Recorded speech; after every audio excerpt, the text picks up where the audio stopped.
말씀을 보기 전에 36절에 없음, 하나님 나라에는 없음이라는 게 없죠. 이제 성경이라는 거는 그 사본들이 수천 년간 전해져 내려오면서 필사를 하다 보니까 그게 오늘날처럼 무슨 인쇄술이 발달한 것도 아니고 그 전부 이제 필이나 붓으로 필사를 한 게 수천 년간 전해오면서 이제 지워지기도 하고 없어지기도 했습니다. 하나님은 그런 경우를 대비해서 그 사본을 여러 사본을 준비시키셨어요. 뭐 신학교 다닐 때 공부들 하지만 A 사본이다, 무슨 신해산 사본이다, 사본이 수십 가지가 됩니다. 그래서 그런 사본들을 통해서 어디는 누락이 돼 있고, 근데 어디는 보존이 돼 있어요. 그것을 잘 그렇게 정리를 하면은 없음이라는 건 한 군데도 없습니다. 하나님 나라에 없음이 있을 수 있습니까? 36절 없음이라는 곳에다가는 하나 적으세요. 마태복음 24장 40절. 그 문장이 거기 있는 거예요. 밑에 관주가 있는 사람들은 관주를 보고 아닌 분들은 마태복음 24장 40절 찾으시기 바랍니다. 그 관주에 보면 어떤 상고 사본에 하고 36절 하고는 이제 말씀이 있습니다. 시작.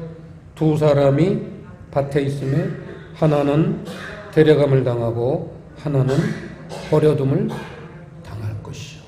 이 말씀이 있습니다.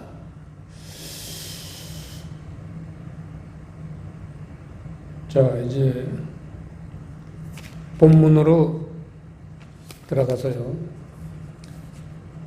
20절, 21절 말씀이 오늘 요절 말씀입니다. 20절 말씀 보면은 하나님의 나라는 볼 수 있게 임하는 것이 아니요. 이 부분입니다.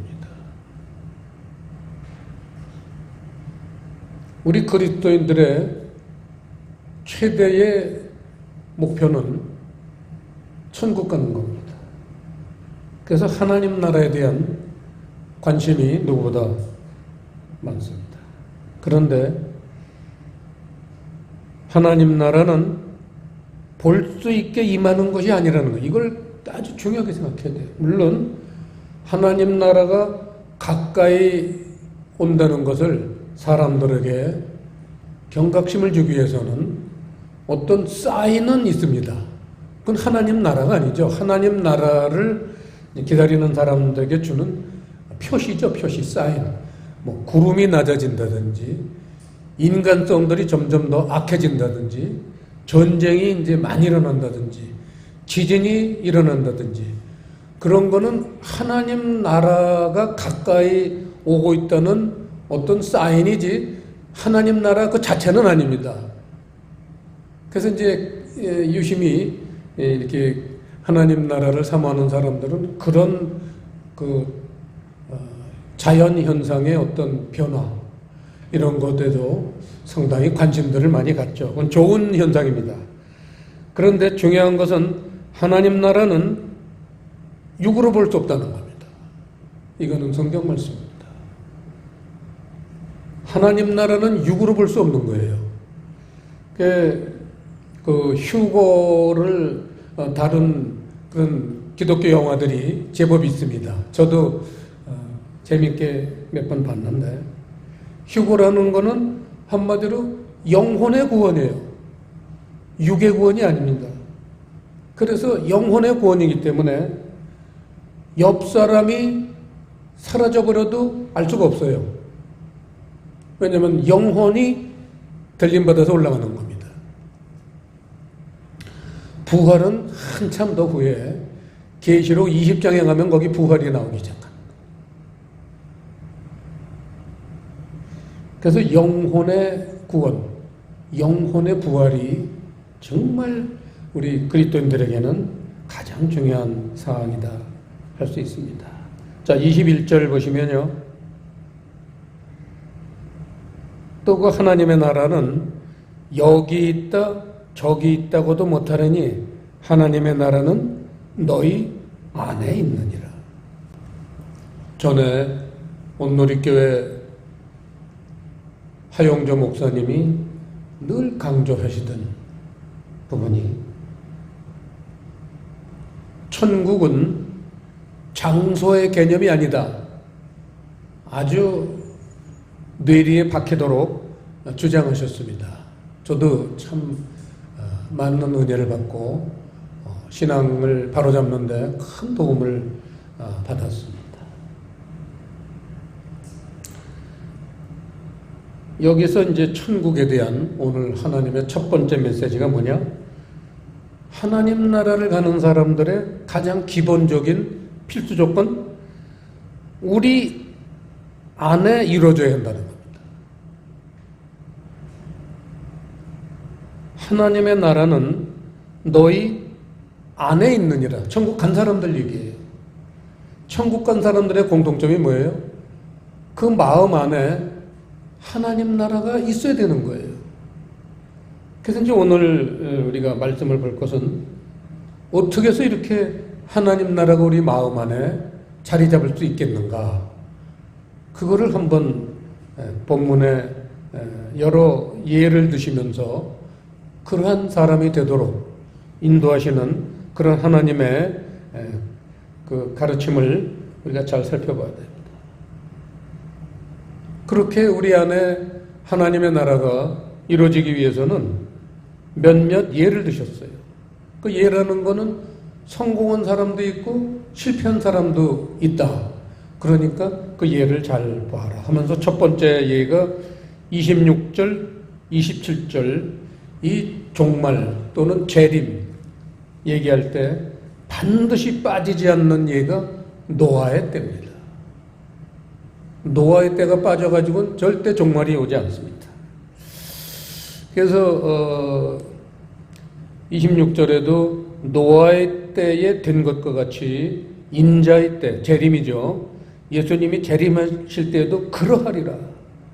그러면서 노아가 방주에 들어가던 날까지 사람들이 먹고 마시고 장가들고 시집가더니 홍수가 나서 저희를 다 멸하였으며, 여기서 먹고 마시고 장가들고 시집가는 것은요 신앙생활의 내용이에요. 성경은 하나님의 말씀이기 때문에 영적인 가르침입니다. 그래서 우리가 성찬 띄는 것도 먹고 마시는 거잖아요. 장가들고 시집가는 것도, 장가든다는 거는 부인을 맞는 거고 시집간다는 거는 신랑을 맞는 거예요. 그게 전부 신앙생활하고 관계되는 겁니다. 그러니까 신랑을 잘 선택해야 되고 신부를 잘 선택해야 되고, 그 근본이 어디에 있느냐? 뭘 먹고 마시느냐에 있다. 그 얘기입니다. 마신다는 거는 말씀이죠. 포도주를 상상하시면 됩니다. 예수님이 말씀하셨죠. 떡과 포도주를 준비하시고 고린도전서 11장에서 나를 기념할 때마다 먹고 마셔라. 먹는 건 떡이에요. 그 사람의 삶입니다.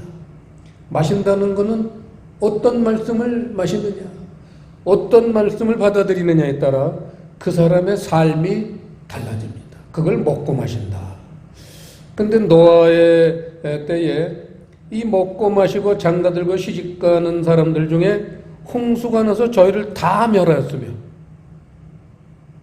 노아의 8명 가족 빼놓고는 전부 다 먹고 마시고 장가들고 시집가는 걸 실패한 거예요.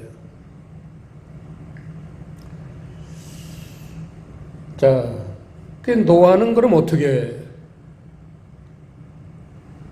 구원을 받았느냐? 어떻게 그 마음에 하나님의 나라가 이루어져 갔느냐? 그게 이제 노아의 가족들은 방주를 만들었죠. 또 그때 다 멸망당한 사람은 노아의 가족이 만든 방주에 들어가기만 해도 되는데 노아와 세 아들들 가족들이 얼마나 노아의 방주를 만들고 사람들에게 같이 들어가자 했겠습니까? 얼마나 권유했겠습니까? 오늘날 우리 그리스도인들이 이웃에 전도를 하는 것처럼 얼마나 방주를 들어가야지 멸망당하지 않는다고 얼마나 사람들을 권고하고 심지어는 경고까지 했겠습니까? 그런데 아무도 안 들어갔어요. 거들떠보지도 않았어요. 방주라는 거는요, 내 마음 안에 짓는 하나님 나라예요. 자, 방주를 짓는 재료가 뭐겠어요? 깨달은 말씀이죠. 여기에 이제 중요성이 이제 시작됩니다. 마태복음 24장 39절 42절 잠깐 보시겠습니다. 38절부터 보시면요. 홍수전에 노아가 방주에 들어가던 날까지 사람들이 먹고 마시고 장가들고 시집가고 있으면서 홍수가 나서 저희를 다 멸하기까지 깨닫지 못하였으니 인자의 맘도 이와 같으리라. 그때 두 사람이 쭉 가서 42절 그러므로 깨어있으라. 39절에 깨닫지 못했다. 42절에 깨어있으라. 깨어있는 사람만 방주를 타는 건데 어떻게 깨어있을 수 있느냐? 말씀을 깨달은 사람이 깨어있을 수 있다는 거예요. 39절에 깨닫지 못하였더니 이게 매우 아주 중요한 말씀입니다. 그래서 이 대부분의 사람들은 홍수라는 것은 많은 물이기 때문에 그 많은 물에 휩쓸려 간다는 것은 세상 말씀에 유혹 당하는 것을 그렇게 표현했습니다. 그래서 그런 세상 말씀을 그렇게 유혹을 당하니까 아까 얘기한 장가들고 시집가고도 장가드는 거를 신부 깨끗한 처녀하고 결혼을 해야 되는데 창녀하고 결혼을 하게 돼 있어요. 창녀라는 건 세상에 빠져있는 여자, 교회죠. 세상에 빠져있는 여자를 신부로 맞이하고 또 장가든다는 거는 시집간다는 거는 신랑을 맞아들이는 게 시집가는 건데 그야말로 예수님을 신랑으로 맞아야 되는데 그만 세상 신랑, 마귀가 세상 신랑입니다. 훨씬 더 매력이 있습니다. 솔직히 훨씬 더 매력이 있어요.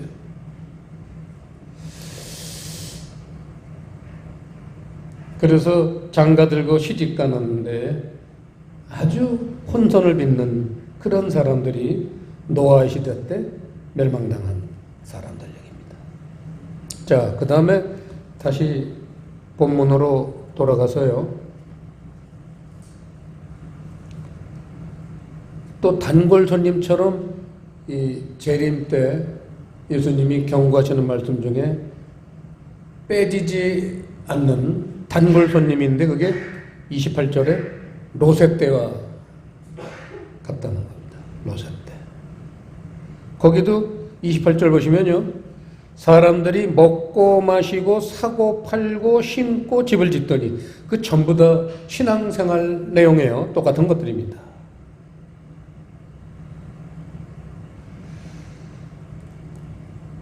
심고라는 건 씨를 심는 거죠. 말씀을 심는 거예요. 그 말씀을 심는 목적이 집을 짓는 거예요. 고린도 전서 3장에도 나오지만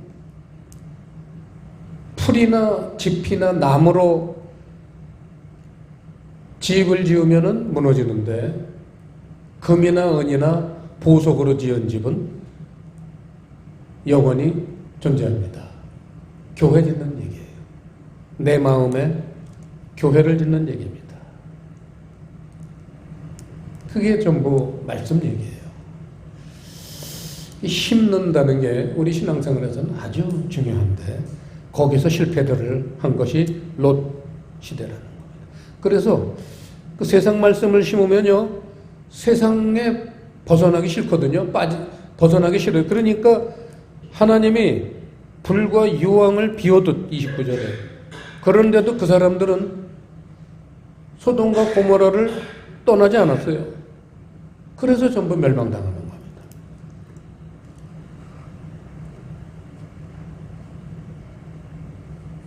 심지어는 32절 보시면 롯의 처를 생각하라.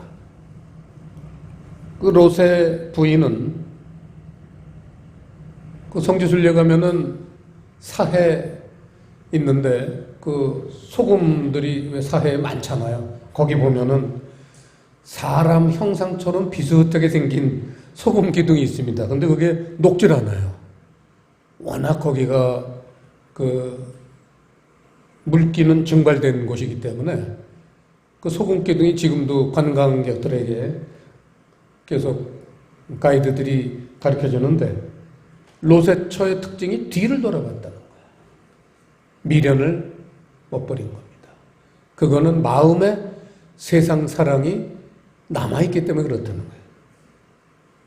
육신의 세계, 욕심 버리지 못한 사람. 이런 사람들은 아무리 교회를 다녀도 롯의 때와 같이 그 사람들은 멸망을 당할 수밖에 없습니다. 그런 사람들의 특징이 33절이에요. 무릇 자기 목숨을 보존하고자 하는 자는 잃을 것이요 잃는 자는 살리라. 자기 목숨. 그 자기 목숨을 그렇게 세상에서 받은 목숨이죠. 그렇게 중요하게 생각합니다. 그걸 잃는 자는 살리리라. 잃는 자. 잃는 자라는 건 십자가를 지는 자예요. 육신의 세계, 세상 욕심, 이런 건 전부 십자가에다가 죽였어야만 되는 거예요. 이걸 죽이지 못한 사람이 대표적인 분이 미안하지만 롯의 부인이십니다. 그게 멸망당한 거예요. 자, 그 다음에 또 단골로 등장하는 예화가 있습니다. 그게 31절부터 시작하는 지붕 위에 있는 사람. 이것도 마태복음엔 상세히 설명이 되어 있는 건데, 산에 있는 사람, 지붕에 있는 사람, 밭에 있는 사람. 마태복음에서 이렇게 세 가지 부류를 얘기를 했는데 여기서는 지붕 위에 있는 사람만 다뤘습니다.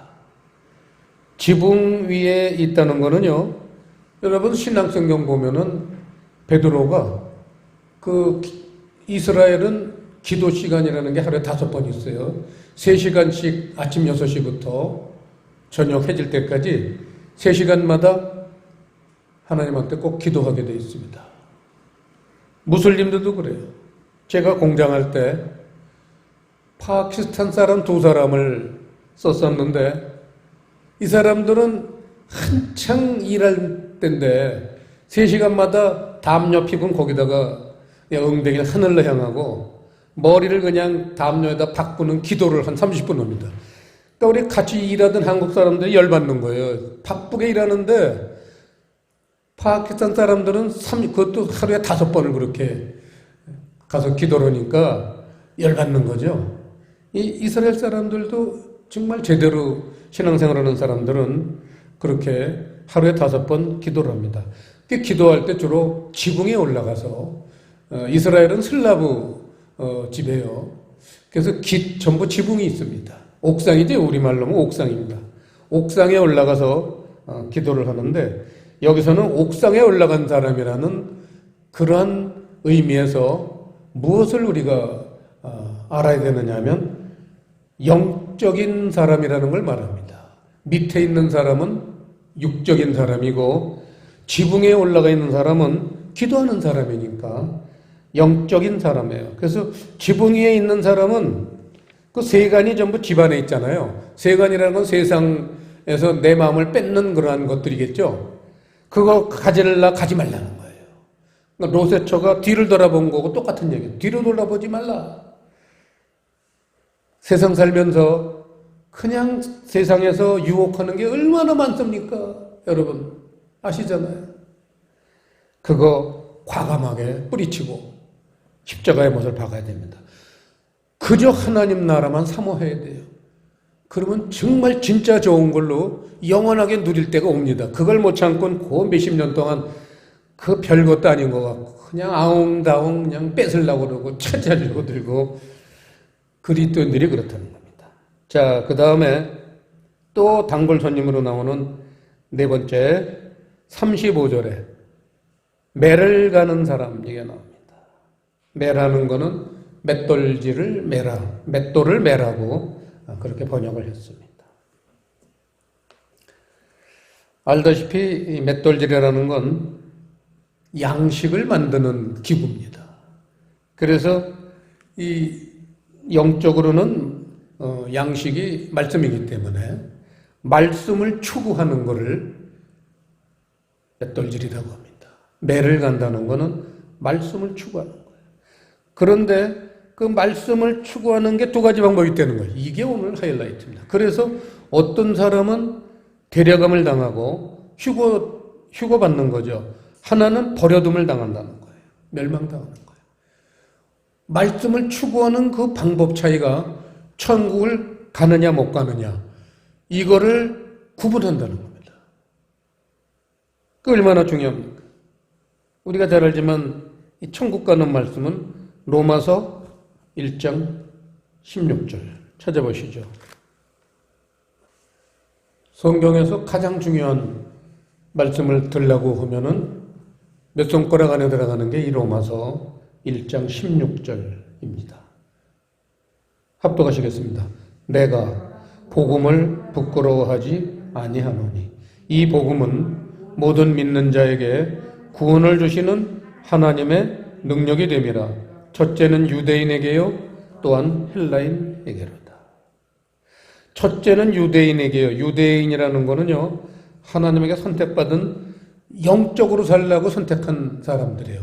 영적으로 삶을 추구하는 것을 유대인이라고 하고, 헬라인이라는 거는 지구상에서 가장 그 철학자가 많이 나오고, 헬라인, 그리스인이라는 거는 지성, 이성 이런 게 발달해가지고 사는 부류들을 헬라인이라고 표현합니다. 그래서 바울 서신에도 나오지만 그 아테네에 가서 아레오바고든가요? 거기서 그 헬라인들하고 논쟁을 하잖아요. 헬라인들은 신이 굉장히 많습니다. 그게 자기네 신이 강하냐, 너희 믿는 자들이 주장하는 하나님이 강하냐, 이거 갖고 논쟁을 했어요. 근데 누가 이기느냐? 헬라인들이 이겼잖아요. 바울이 못 이겨내요. 세상 이론을요, 그걸 세상 사람들 관점에서 그냥 놔두면 절대 굽히거나 양보 안 합니다. 그래서 교회 안 다니는 거예요. 똑똑한 사람들이 안 다닙니다.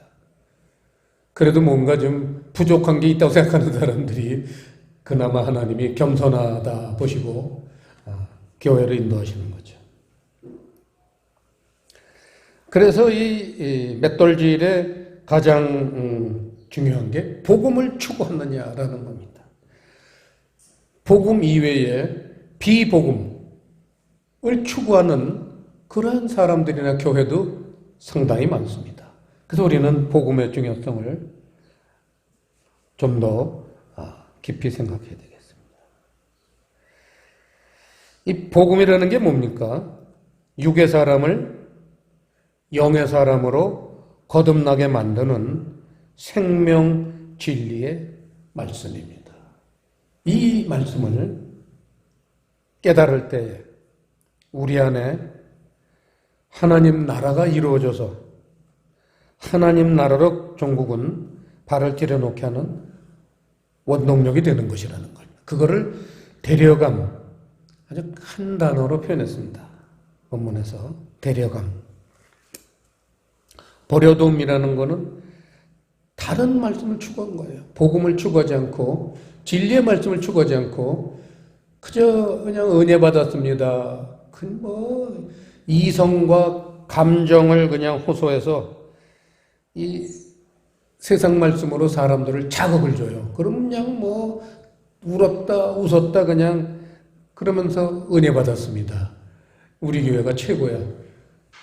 그래도 좋아요. 단 하나님은 버려둠을 당할 것이라는 겁니다. 그런 사람들. 왜냐?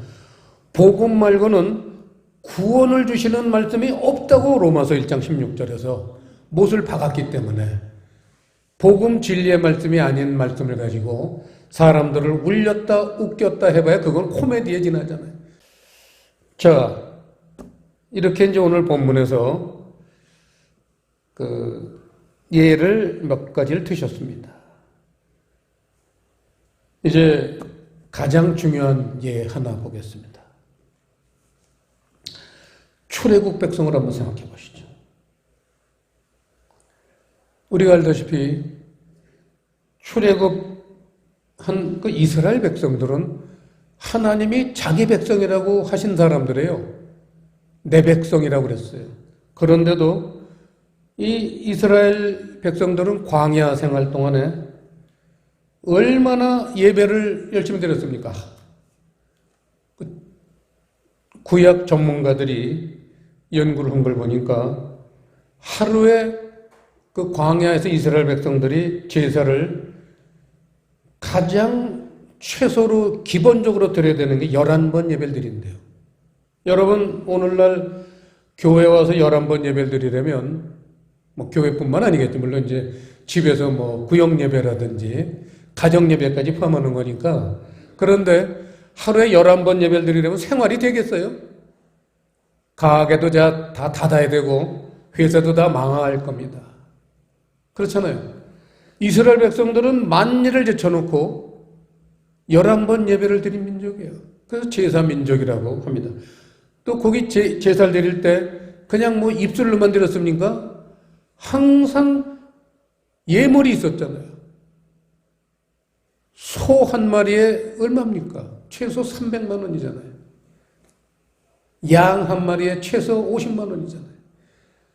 그냥 입술로만 예배를 드린 게 아니에요. 그거를 하루에 11번 드렸는데 그렇게 제사민족이요. 그렇게 하나님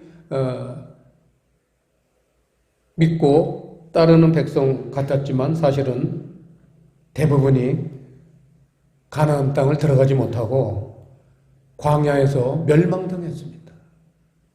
이거는 오늘날 광야 생활을 하는 우리 그리스도인들에게 반면 교사가 되겠습니다. 그 이유가 뭡니까?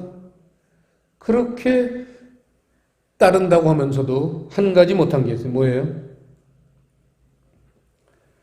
자기들이 가는 길을 하나님한테 맡기질 않았어요.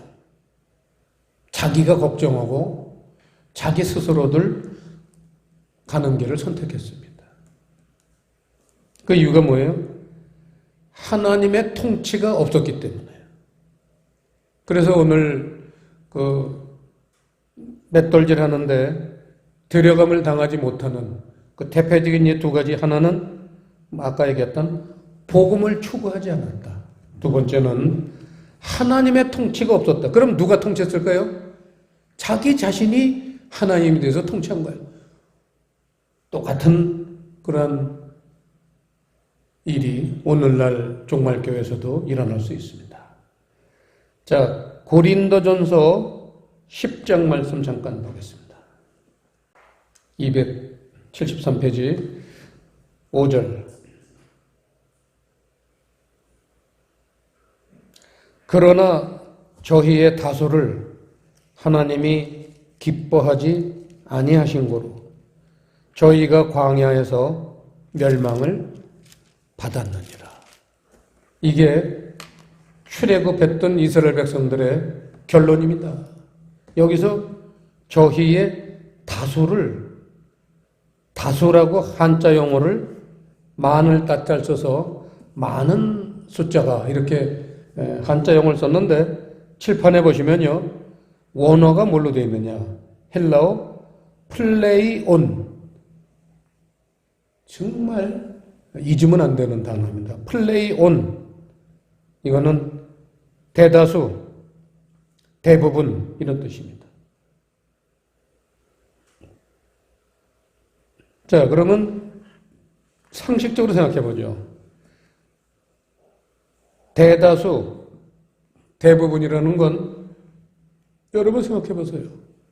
대부분인 대다수라는 거는 적어도 90% 전후는 될 때, 그거잖아요.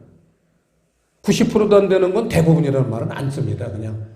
그냥 그야말로 다수, 많은 사람들, 또 반이 넘으면 과반수, 뭐 이렇게 표현할 수 있어도 대다수라는 단어는 거의 다예요. 적어도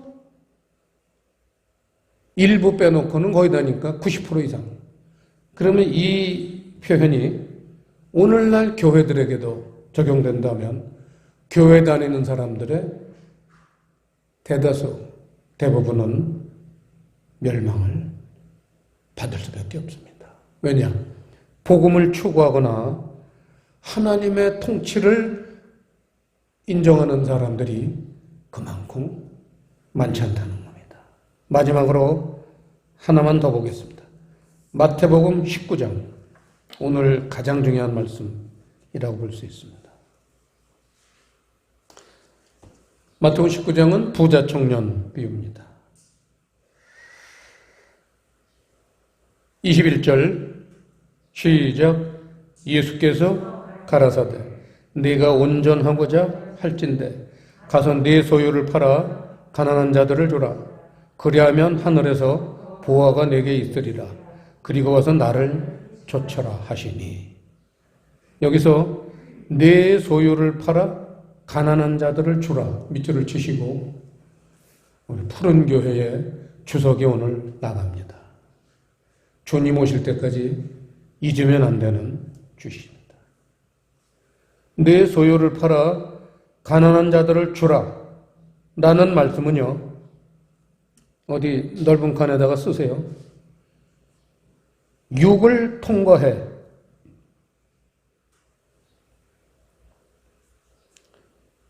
영에 들어가면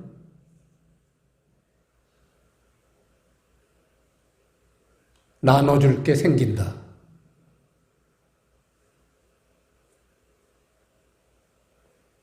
왜 사람들에게 교회 다니면서도 나눠줄 게 없습니까? 육을 통과하지 못해서 그렇다는 거예요. 그게 십자가예요. 십자가라는 건 세상 것 다 내려놓는 거예요. 그래서 세상 걸 내려놓으면은 그 다음 코스, 영에 들어갈 수가 있어요. 영에 들어가면 영의 말씀도 깨달아집니다. 영에 들어가면요, 육에 있을 때 보지 못하던 것들이 막 있는 걸 보게 돼요. 그걸 나눠줄 게 생긴다. 그렇게 표현했습니다. 그걸 영적으로 거듭난다. 이렇게 표현을 하고, 그 나눠주는 거를 영적 11조다. 이렇게 성경은 얘기하고 있습니다. 그래서 안 보이던 이웃이 보이기 시작하고요. 그 이웃을 이제는 이해하려고 들고 어찌하든지 그걸 받아들이려고 하고 용서, 기도, 축복, 영생 이로 헤아릴 수 없는 육의 세계 때 없던 것들이 있습니다. 들어가 보니까 그거를 이웃들에게 나눠주는 삶, 그게 우리 그리스도인 삶이고 예수님이 이 부자 청년에게 말씀은 똑소리나게 깨달았지만 영의 세계에 들어가지 못했기 때문에 그걸 내 소유를 팔아 가난한 자들을 주라. 그리하면 하늘에서 보화가 내게 있으라. 보화라는 건 영생이죠. 구원받는 겁니다.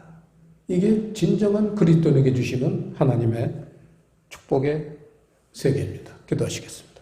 아버지 하나님,